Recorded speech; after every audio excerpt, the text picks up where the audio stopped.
So, Jai Hind Bondhura, welcome to another new vlog and welcome from Shri Mata Vaishno Devi Katra Railway Station. এখন আমি রয়েছি Katra railway স্টেশনে। একটা খুব interesting blog হতে চলেছে। ফার্স্ট টাইম আমি রাইড করব কাটরা থেকে শ্রীনগর অবধি কাটরা শ্রীনগর বন্দে ভারত এক্সপ্রেসে, যেটা জাস্ট কয়েকদিন হলো চালু হয়েছে। এখনও অবধি বেশি দিন হয়নি এই ট্রেনটা চালু হয়েছে। কালকে দিল্লি এসেছিলাম, দিল্লি থেকে দেন রাত্রিবেলা শ্রী শক্তি এক্সপ্রেস ধরে চলে এসেছিলাম হচ্ছে কাটরা স্টেশনে। একটু আগেই নেমেছি। ট্রেন ছাড়ার টাইম হচ্ছে 8টা বেজে 10 মিনিটে। কাটরা থেকে শ্রীনগর অবধি ট্রেনটা একটা স্টেশনেই দাঁড়াবে, সেটা হলো কিন্তু শ্রীনগর অবধি ট্রেনটা একটা স্টেশনেই দাঁড়াবে, সেটা হলো কিন্তু বানিয়াল স্টেশন। আর রাস্তায় সব থেকে বড় ইম্পর্টেন্ট যে জিনিসটা, খুশির যে জিনিসটা, রাস্তায় পড়বে আমাদের চেনাব রেলওয়ে ব্রিজ, ওয়ার্ল্ডের সব থেকে হাইয়েস্ট রেলওয়ে ব্রিজ, যেটা আমাদের ইন্ডিয়ানদের জন্য একটা বড় প্রাইডের ব্যাপার। এবং as an employee of Indian railway it's a very proud moment for me. Finally এই বন্দে ভারত চড়বো কাটরা থেকে শ্রীনগর অবধি। সেই জার্নি আজকে আপনাদেরকে দেখাবো। একটা ব্যাপার জানিয়ে রাখি যে জম্মু তাওয়াই অবধি কিন্তু অনেক ট্রেন আছে। যারা এই বন্দে ভারত চড়তে চান, কাটরা থেকে শ্রীনগর ট্রেনে যেতে চান, তাদের জন্য জানিয়ে রাখি এই ট্রেন ধরতে গেলে কিন্তু দিল্লি থেকে আপনাদেরকে শ্রী শক্তি এক্সপ্রেসেই একমাত্র আসতে হবে। কারণ শ্রী শক্তি এক্সপ্রেসে আসলে প্রায় 1.5 ঘন্টা সময় থাকে এই ট্রেনটা ধরার জন্য। এছাড়া পরে আর একটা উত্তর সম্পর্কক্রান্তি এক্সপ্রেস চলে, কিন্তু সেই উত্তর সম্পর্কক্রান্তি এক্সপ্রেসে যদি আসেন ট্রেন মিস হওয়ার চান্স আছে, কারণ আর জাস্ট 15 মিনিটের গ্যাপ আছে দুটো ট্রেনের টাইমিংয়ের মধ্যে। এই কাটরা স্টেশনের 1 নম্বর প্ল্যাটফর্মে দাঁড়িয়ে রয়েছে আমাদের ট্রেন কাটরা থেকে শ্রীনগর বন্দে ভারত এক্সপ্রেস। আর এই বন্দে ভারতটা কিন্তু হলো অরেঞ্জ কালারের ট্রেন। আমি এর আগে যতগুলো বন্দে ভারতে চড়েছি সব কিন্তু হোয়াইট আর ব্লু এর ট্রেন ছিল। এটা কিন্তু হচ্ছে অরেঞ্জ কালারের বন্দে ভারত এক্সপ্রেস। আত্রাপাতে আমাদের টাইম লাগবে 2 ঘন্টা 58 মিনিট। এই 2 ঘন্টা 58 মিনিটের মধ্যে আমরা কভার করব 193 কিলোমিটার রাস্তা। আমাকে ভালো মতো মনে আছে যখন আমি ফার্স্ট বাই রোডে এই জম্মু তাওয়াই থেকে বা জম্মু থেকে শ্রীনগর গেছিলাম, রাস্তাতে ফ্ল্যাশ ফ্লাড হয়েছিল। সেই কারণে প্রায় আমাদের জম্মু তাওয়াই থেকে শ্রীনগর যেতে টাইম লেগেছিল কিন্তু অলমোস্ট 9 থেকে 10 ঘন্টা। সেই জার্নি আমরা আজকে কভার করব কিন্তু অনলি 2 ঘন্টা 58 মিনিটে। 2 ঘন্টা 58 মিনিট টাইম দেওয়া, বাট আমি শিওর যে গাড়ি এর অনেক আগে পৌঁছে যাবে। পুরো সেকশনটাই কিন্তু ইলেকট্রিফাইড সেকশন, আর মাঝখানে সিঙ্গেল লাইন সেকশন আছে অনেকটা। বানিহাল থেকে ওই দিকটা পুরোটাই সিঙ্গেল লাইন সেকশন আছে। তো আপাতত ট্রেন বোর্ড করার টাইম হয়ে গেছে। দেন ট্রেন বোর্ড করে বাকি আপনাদেরকে দেখাবো যে কী কী ফেসিলিটিস এখানে পাওয়া যায়। আর যেহেতু এটা কাটরা থেকে অরিজিনেট করছে গাড়িটা, তো খাবার এখানে অলওয়েজ ভেজ দেওয়া হয়। ভাড়ার ব্যাপারে যদি বলি, চেয়ার কারের ভাড়া হচ্ছে কিন্তু 660 টাকা থেকে, এক্সিকিউটিভ ক্লাসে যদি যান এক্সিকিউটিভ ক্লাসের ভাড়া পড়বে কিন্তু 1320 টাকা, সেটাও ডাইনামিক প্রাইস। তো প্রাইস কিন্তু চেঞ্জ হতে পারে। আর মিল চাইলে অ্যাড করতে পারেন, মিল ক্যান্সেল করলে ভাড়া আরও কিছুটা কমবে। ইন্টেরিয়ারটা অনেকটা অন্য বন্দে ভারতেরই মতো, সেম, কোনো ডিফারেন্স নেই। এখানে টয়লেট তো এখন থেকে লোক ইউজ করা শুরু করেছে। আমার সিট নাম্বার হচ্ছে 39। আমি যাচ্ছি নর্মাল এসি চেয়ার কারে 2/3 কনফিগারেশন। এখানে এক্সিকিউটিভ ক্লাসে যদি বলি, এক্সিকিউটিভ ক্লাসে কিন্তু এখানে 2/2 কনফিগারেশনের সিট রয়েছে, আর যেটা রয়েছে আনলিমিটেড লেগ স্পেস রয়েছে, কিন্তু এর ইন্টেরিয়ার কিন্তু ব্লু কালারের। থেকে বড় ব্যাপার, আমি শুধু দেখছিলাম এই গাড়িটার পুরো সমস্ত সিট সোল্ড আউট, সমস্ত সিট ফুল। এবং ফুল মানে এরম নয় পার্শিয়ালি ভ্যাকেন্ট, একদম কাটরা থেকে আপ টু শ্রীনগর অব্দি সমস্ত সিট এই গাড়িতে ফুল। একটা তথ্য দিয়ে রাখি যে এই যে গাড়িটায় 2টো বন্দে ভারত চলছে টোটাল, একটা সকালবেলায় একটা দুপুরবেলায়। দুপুরবেলায় যে গাড়িটা চলছে ওটাও একদিন বন্ধ থাকে সপ্তাহে, আর আজকেই অ্যাকচুয়ালি ওই গাড়িটা নেই, মানে বুধবার ওই গাড়িটা চলে না। আর এই গাড়িটা যেটা চলে সকালবেলায় 8টা 10-এ যেটা ছেড়ে যায়, এই গাড়িটাও কিন্তু একদিন সপ্তাহে চলে না। বাট প্রত্যেক দিনই গাড়ি চলে, কোনো না কোনো একটা গাড়ি পেয়ে যাবেন। নর্মালি 2টো করে গাড়ি চলে দিনে, বাট সপ্তাহে 2 দিন আছে যে 2 দিন একটা করে গাড়ি চলে। আর টিকিটের কথা বলি, এখানে কিন্তু টিকিটের ভয়ঙ্কর ডিমান্ড এখন শুরু হয়েছে, আর এটা হওয়ারই কথা। কারণ আমার মনে আছে আমি জম্মু থেকে বানিহাল গেছিলাম 10 সিটের যে সুমোগুলো আর কি শেয়ারিংয়ে, সেখানেই ভাড়া নিয়ে নিয়েছিল হচ্ছে 600 টাকা।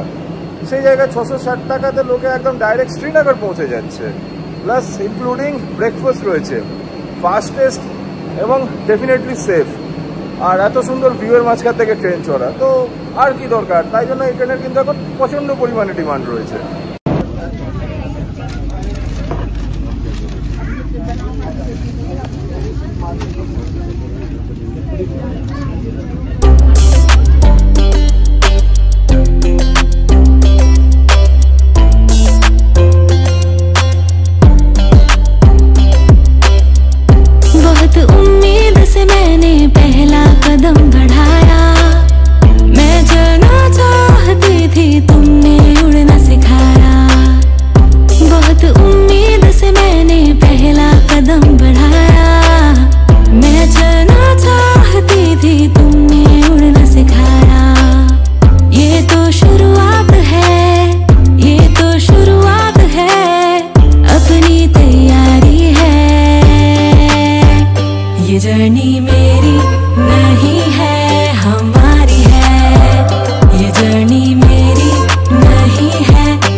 একশো 15 কিলোমিটার জার্নি কমপ্লিট করে আমাদের ট্রেন পৌঁছলো বানিহাল স্টেশনে। স্টেশনের বাইরেই আসলাম, একদম এক্সিট গেটের সামনেই আমার কোচটা পড়েছে, তাই জন্য স্টেশনের বাইরে আসলাম। আমার মনে আছে আমি জম্মু থেকে আর কি এই বানিহাল অব্দি এসেছিলাম 10 ঘন্টায়, আর এখানে ট্রেন আমার অনেক বিফোরে ঢুকেছে, প্রায় 12 মিনিট বিফোর। অলমোস্ট 8টা 5-এ ছেড়েছিল, 9টা 35-এ ঢুকেছে, 1.5 ঘন্টায় এসেছি। এর থেকে বড় ভালো জিনিস আর কি হতে পারে। হ্যাঁ, জাপান ডেফিনেটলি, জাপানও সমুদ্রের নিচ দিয়ে ট্রেন চালায়, কিন্তু এই যে পাহাড় ঘেরা এরিয়া, এই ট্রেন দিয়ে আমাদের ইঞ্জিনিয়াররা যে রেল লাইন তৈরি করেছে তার জন্য হ্যাটস অফ, মানতে হবে। আর সত্যি কথা, হ্যাঁ অনেকে জাপানের প্রশংসা করে, বাট আমাদের ইন্ডিয়ান রেলের জন্য এটা একটা ভেরি প্রাউড মোমেন্ট, এই ট্রেন দিয়ে গাড়ি চালানো। এবং পুরো ট্রেনে গাড়ি কিন্তু মানে পুরো এরিয়াটাতেই কিন্তু পুরো সেকশনে গাড়ি 85 কিলোমিটার পার আওয়ার ম্যাক্সিমাম স্পিডে চলেছে। কষান আমি যেমন কোথাও দেখিনি, 75 কিলোমিটার পার আওয়ার হচ্ছে। একটা জায়গায় একটা টানেল ছিল, এবং সাম্বার থেকে খাড়ি বলে একটা স্টেশন আছে, এর মাঝখানে পুরো গোটা ইন্ডিয়া সব থেকে লংগেস্ট টানেল আছে, যার দৈর্ঘ্য হচ্ছে 12 কিলোমিটারেরও ওপর, অলমোস্ট 13 কিলোমিটার। শীতকালে কিন্তু এই স্টেশন পুরো বরফে ঢাকা থাকে। আমি শীতকালে এসেছিলাম এর আগে, পুরো বরফে ঢাকা থাকে কিন্তু স্টেশন। আর এখন চারিদিকে ঘেরা পাহাড়, তার মাঝখানে দাঁড়িয়ে রয়েছে বন্দে ভারত এক্সপ্রেস। এই যে ট্রেন চলতো, আগে ট্রেন চলতো কিন্তু বানিহাল থেকে বারামুলা অবধি, এবং এই যে পাশের ডেমুটা দাঁড়িয়ে রয়েছে, এই ডেমু ট্রেনটা যাচ্ছে কিন্তু শ্রীনগর হয়ে, বদগাম হয়ে বারামুলা অবধি। আর আমাদের এই বন্দে ভারত যাচ্ছে কিন্তু শ্রীনগর অবধি। একটা মজার ব্যাপার দেখাই যে এইখানে কিন্তু বন্দে ভারত চালানোর আগে, ঠিক আছে, প্রত্যেকটা স্টেশনতে মানে তার আগে এরকম একটা করে লাইট ইঞ্জিন আর একটা লোকো নিয়ে পাইলটিং করা হয়। তারপরে কিন্তু এই যে আমাদের ট্রেনের ছাড়ার টাইম হয়ে গেছে 55 হয়ে গেছে, ট্রেনের টাইম ডিপারচার 58-এ। আর সিকিউরিটির ব্যাপারে যদি বলতে থাকি, এখানে কিন্তু পুরো ট্রেনে এরকম কমান্ডো ভর্তি রয়েছে, এবং ড্রাইভার একটা জিনিস দেখলাম যে এই ট্রেনেই লোকো পাইলট যারা আছে, লোকো পাইলটও কিন্তু এই ট্রেনে টোটালি বুলেট প্রুফ জ্যাকেট পরে গাড়ি ড্রাইভ করছে। সো সেফটির দিক থেকে কিন্তু প্রচণ্ড পরিমাণে নজর দেওয়া হয়েছে এই গাড়ির ক্ষেত্রে। হ্যাঁ ডেফিনেটলি, কারণ কাশ্মীরের মধ্যে চলছে, ঠিক অন টাইম 9টা বেজে 58 মিনিটে আমাদের ট্রেন কিন্তু ছেড়ে দিল বানিয়াল স্টেশন থেকে, যাত্রা শুরু করলো শ্রীনগরের উদ্দেশ্যে। আর বানিয়াল থেকে শ্রীনগর এই পুরো জার্নিতে কিন্তু আমাদের ট্রেন চলবে নন স্টপ। লাস্টবার যখন আমি कहीं दूर दूर मंजिल पर जाएगी, कभी छाँव छाँव कहीं धूप सताएगी। लंबी लंबी दूरी भी यूं ही चलते चलते कम होती जाएगी, कभी छाँव छाँव कहीं धूप सताएगी। सफर अनजाना सा है, रास्ता बेगाना सा है, हर मोड़ मोड़ पे कुछ नया सा है, हर मोड़ मोड़ पे कुछ नया सा है। सफर अनजाना सा है, रास्ता बेगाना सा है, हर मोड़ मोड़ पे कुछ नया सा है, हर मोड़ मोड़ पे कुछ नया सा है। তো ফাইনালি 193 কিলোমিটার যাত্রা কমপ্লিট করে আমাদের ট্রেন বন্দে ভারত এক্সপ্রেস এসে পৌঁছলো শ্রীনগর স্টেশনে। নির্ধারিত সময় যা ছিল তার থেকে 10 মিনিট আগেই কিন্তু ট্রেন এখানে পৌঁছে গেছে। খুব সুন্দর একটা মনোরম জার্নি ছিল। আর সিরিয়াসলি ইন্ডিয়ান রেলের জন্য বা ইন্ডিয়ান রেলের ইঞ্জিনিয়ারিং ডিপার্টমেন্টের জন্য এই রুটটা ইটস আ মার্ভেল। মানে এত সুন্দর সিনিক রুট। মেন চ্যালেঞ্জটা ছিল হচ্ছে সাঙ্গলদান থেকে কাটরা অব্দি রুটটা। আর সাঙ্গলদান থেকে কাটরা অব্দি যে রুটটা আছে না, টোটালটা ম্যাক্সিমামটাই কিন্তু হচ্ছে টানেলের মধ্যে দিয়ে। বাট স্টিল খুব ভালো জার্নি ছিল। খাবার দাবারের কোয়ালিটি এই ট্রেনে খুব সুন্দর ছিল। এই স্টেশনে আমি এর আগেও এসেছি, শ্রীনগর স্টেশনে। আগে একটা দুর্ঘটনা এখানে ঘটে গেছে, তো সেটা একটা প্রবলেম। বাট তাতেও কিন্তু এখানে ট্যুরিস্ট হোটেল এখনো। আর হ্যাঁ, ঘটনা ঘটার পর থেকে কিন্তু সিকিউরিটি অ্যারেঞ্জমেন্ট এখানে চূড়ান্ত পরিমাণে রয়েছে। পুরো রেলওয়ে ট্র্যাক জুড়ে, রেলওয়ে ট্র্যাকের মানে আমি বলছি দুটো স্টেশনের মাঝেও যেখানে যেখানে রেলওয়ে ট্র্যাক আছে তার মাঝখানেও দু সাইডে কিন্তু ভর্তি করে সিকিউরিটি ফোর্সেস আছে। চিন্তা করার কিছু নেই, টেনশনের কিছু নেই। হ্যাঁ, অনেকে হয়তো টেনশন করবেন কাশ্মীর আসার ব্যাপারে, বাট একটা কথা বলতে পারি, কাশ্মীর ইজ 100% সেফ নাও। এবার এখান থেকে আজকে আমার প্রোগ্রাম আছে কাশ্মীরের কিছু জায়গায় ঘুরতে যাব। যাত্রীদের মধ্যে উদ্দীপনা দেখতে পাচ্ছেন, চারিদিকে লোকে বিন্দাস ফটো ভিডিও তুলছে। কোনো রকম ফটো ভিডিও তোলাতে এখানে রেস্ট্রিকশনস নেই।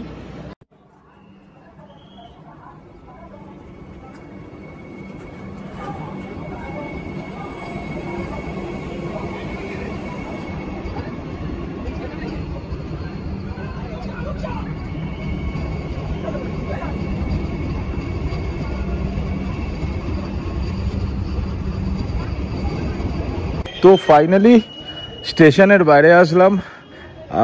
ওয়েদার বেশ সুন্দর, হালকা গরম রয়েছে, খুব গরমও নেই। যারা শ্রীনগর থেকে শ্রীনগর সিটি যেতে চাইবেন, একটা তথ্য দিয়ে রাখি যে শ্রীনগর রেলওয়ে স্টেশন কিন্তু শ্রীনগর সিটি থেকে বেশ কিছুটা দূরে, প্রায় 12-15 কিলোমিটার দূরে বলা চলে। তো এখান থেকে সিটিতে যাওয়ার জন্য স্টেশন থেকে বেরোলে এই সামনে বাঁদিকে এখানে ট্যাক্সি স্ট্যান্ড আছে। ফিক্সড রেট থাকে এদের, পুরো গাড়ি বুক করতে পারেন চাইলে, অথবা যদি পুরো গাড়ি না বুক করতে চান শেয়ারিংও এখানে কিন্তু শ্রীনগর সিটি অবধি যাওয়া যায়। এছাড়া কেউ যদি মনে করেন যে ডাইরেক্ট এখান থেকে গুলমার্গ বা সোনমার্গ এসব দিকে যাবেন, তার জন্য কিন্তু এখান থেকে গাড়ি পাওয়া যায়। যদিও এইবারে কাশ্মীর অ্যাকচুয়ালি আমার কোনো প্ল্যানিংই ছিল না, আমি হঠাৎ করে এসেছি। তো কাশ্মীরে একজন পরিচিত আছে, কৌশিকদার মানে সূত্রেই আর কি তার সঙ্গে পরিচয়, নাম হলো আরিফ। আরিফকেও তো এর আগেও কৌশিকদার ভিডিওতে বা লাস্ট টাইম যখন আমরা এসেছিলাম তখনকার ভিডিওতে তো হয়তো দেখেছেন। আরিফ এখানে ও ট্রাভেল এজেন্সি আছে, এবং সত্যি কথা বলতে গেলে ও যা চিপ রেটে পুরো ট্রাভেল অর্গানাইজ করে, বা ও যা সুন্দরভাবে প্রপারলি সব কিছু অর্গানাইজ করে, মানে ওর সঙ্গে ট্যুর বুক করলে সেকেন্ড টাইম কিছু ভাবতে হয় না। তো আমি ওর সঙ্গেই আজকে আমি যদিও গুলমার্গ যাবো, ওকে বলা ছিল, ও গাড়ি পাঠিয়ে দিয়েছে। এই ব্লগটাকে এখানে শেষ করছি, দেখা হবে পরের ব্লগে। পরের ব্লগে থাকবে গরমকালে গুলমার্গ। সুস্থ থাকবেন, ভালো থাকবেন, দেখা হচ্ছে পরের ব্লগে। জয় হিন্দ, জয় ভারত, ভারত মাতা কি জয়।